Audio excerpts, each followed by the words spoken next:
My other question, the one that caught my attention among the topics for today's conversation is belief systems. So that has to do also, of course, with traumas, those belief systems, limiting belief systems around trauma. How do you help your clients to replace and relearn those belief systems? Thank you. What a great question. For the minute my clients walk in the door, even in the first session, I'm just trying to discover what are the beliefs that they adapted, perhaps unconsciously, from their childhood, from their life circumstances. What are the beliefs that aren't working for them? And I don't mean to sound like I'm full of myself, but I've gotten pretty good at honing in on it. Maybe people feel unworthy. Maybe people feel self-conscious. Maybe people feel like they can't trust anybody. So it's somewhere in the process, not usually the first 10 minutes, but somewhere in the process, I say to them, I have this feeling that like this is what you believe. And then I identify it. And then, of course, I ask, how's it working for you? Does it work for you to go through life feeling like you never measure up? Maybe somebody's parents were judgmental or critical. And then I say to them, let's brainstorm. Let's come up with some other beliefs that may be more functional, like I'm completely worthwhile and lovable just as I am, or I don't need to be perfect, or I can trust other people, or it's okay to love myself. I don't have to feel guilty about feeling joyful. Let's come up with some new beliefs. And then I encourage them just to try them on and see how well they work.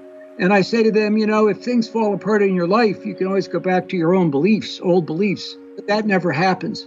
So it's a process of trying on new beliefs to see how they work.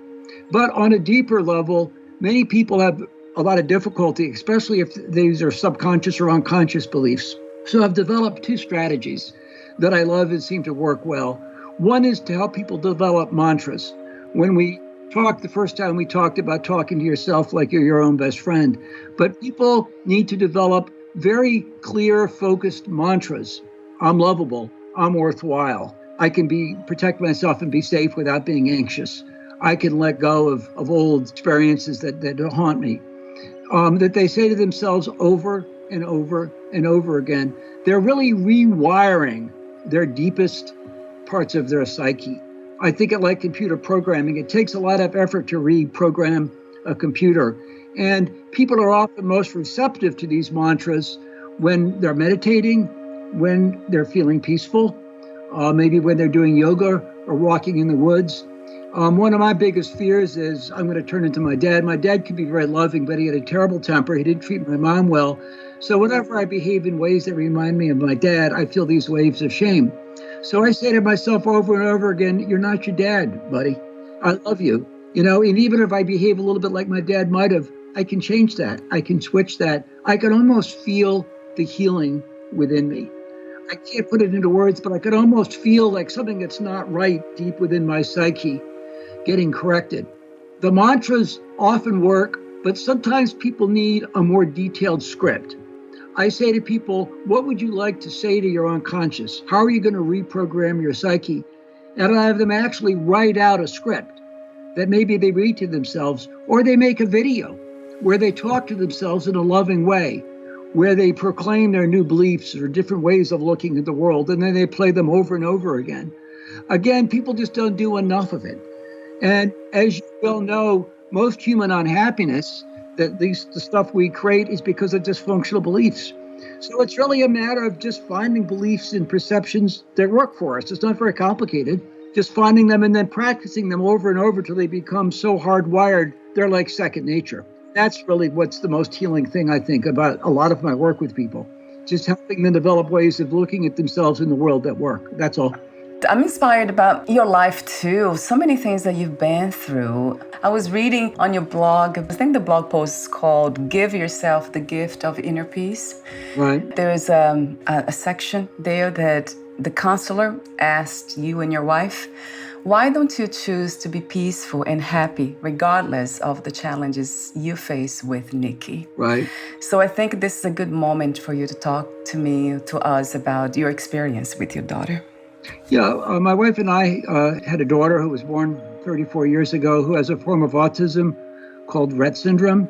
And she cried a lot as a baby. She didn't like to be held. She didn't make eye contact. And we were very much fearful of her future. We were very stressed out by not knowing how to take care of her. We were also always searching for some respite.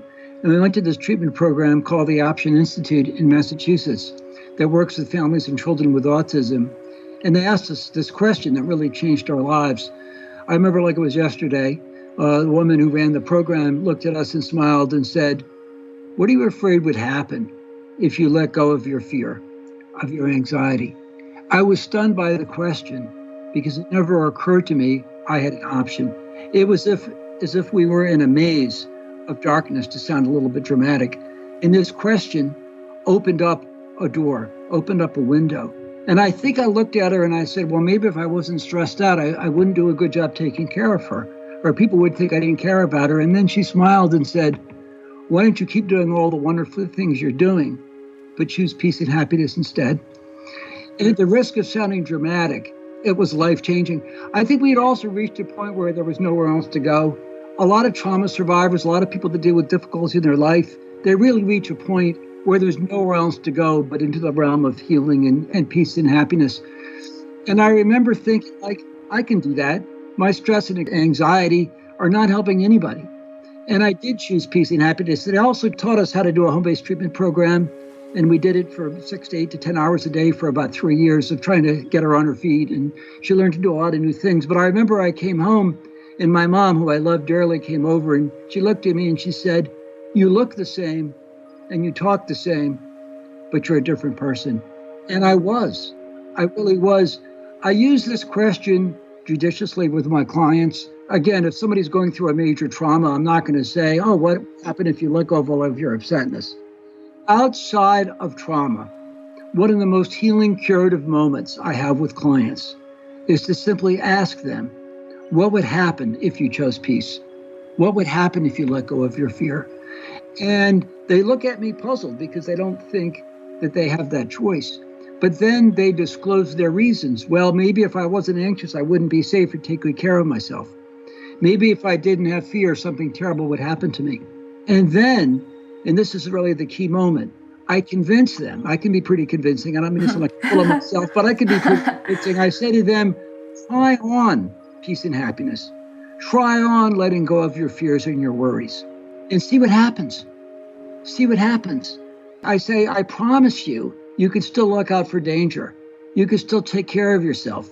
You're not going to go running out in a lightning storm. You're not going to jump out of an airplane without a parachute. Again, our limbic systems fire off to protect us.